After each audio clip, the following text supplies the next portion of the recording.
It's already June 3 pero hindi pa rin ako maka-move on sa grand launching ng Miniso XBT21 nung Sabado. Sobrang saya ko nung araw na yun, like ang dami kong nakabanding at nakasama at nakilala ng mga co-armies.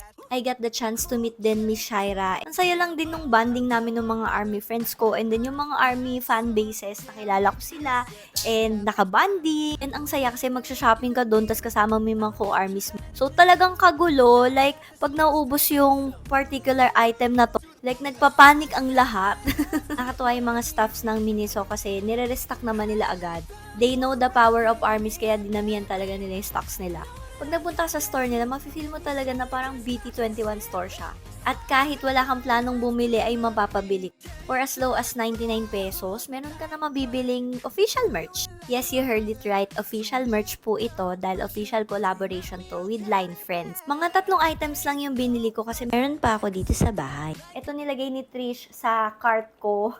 Pero hindi naman ako nagsisi kasi ang ganda niya. Parang lagayan kasi siya ng mga makeup, ganyan. O kaya kung hindi ka mahilig mag-makeup, pwede mo lagyan ng mga charger, mga cable, or kahit anong pwede mo ilagay kasi sobrang laki ng storage niya at ang ganda ng design niya. Parang kahit pagbalik-balik ta rin mong ganyan, may makikita ka ng mga design. Ito yung una kong binili kasi pinabili ito ng kapatid ko. And nagsisi talaga ako kasi nung in-unboxing niya sa akin, nung binuksan niya lahat, yung loob niya, ang ganda nung itsura niya. Like, binudol ko yung ibang mga tao, yung mga armies na bilhin yung particular pencil case na yun. Tapos, hindi ako bumili para sa sarili ko, pero ang ganda niya. So, pinicturean ko sa video ko, pero ayan siya, ang ganda niya talaga. Pag inopen mo siya, meron ding design sa loob. And then, may lagayan siya na parang brush. Pwede rin siyang lagayan ng mga pencil or ballpen.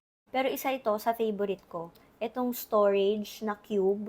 So, I got Mang. Pero yung nasa akin, yung pinadala ni Miniso is ito, si Kuya. So, this one is stackable. Alam nyo, bala ko tong kumpletuhin talaga lahat. Ayan siya. Kasi ang ganda niyang storage. As in, sobrang laki niya, oh. Di ba? Ang dami mong pwedeng malagay. Like for school, mga paper clips, mga eraser, sharpener. Pag makeup, pwede kayong maglagay mga lip balms, mga lipstick na kakasya dito. Pwede mo siyang stock na ganyan, o kaya pag ganito, depende na lang sa trip nyo. And 199 pesos siya, so iisa-isahin ko siyang kolektahin talaga. Nakakatuwa kasi all of the items, kung hindi mo siya i-display, pwede mo rin siyang gamitin. Tulad nito, ginagamit ko na cord holder siya. So, hindi na nakakalat yung mga cords ng phones nyo. Siyempre ito, dahil may sa makeup. And then ito, pwedeng pang pictorial mo sa mga product shoot. O kaya ayan, lagayan. And then yung keychain, the phone holder, ayan, bala ko rin tong kolektahin kasi sobrang cute din. And the night lamp. Ito sinabi ko rin na sobrang sulit din bumili nito. Meron siya isang version, yung keychain. So, kung gusto nyo ilagay siya sa mga bags nyo, may mas maliit na version. Ang cute din, no? And super na-shock talaga ako dun sa pricing nila kasi ang mura. Kasi pagkakaalam ko talaga, mahal talaga pag sa mga collab. So, ang mangyayari, mahal din yung mga presyo ng mga merch. Pero grabe, super affordable niya. Like, ang pinakamahal is 1,499 pesos for the earphones. Pero reasonable yun kasi earphones yun eh. Nasa album lahat nung unboxing ko, yung vlog ko regarding dito sa Miniso XBT21. You can check that out. So, ito, ang dami nagtatanong regarding dito. Bakit po wala tong item na to? Ito po yung target kong bilhin sana. Sa MOA lang po ba maging available itong Miniso XBT21 collaboration? So, maging available siya sa ibang mga branches pero hindi pa tayo sure kung kailan. So, make sure to follow yung mga official accounts ng Miniso PH.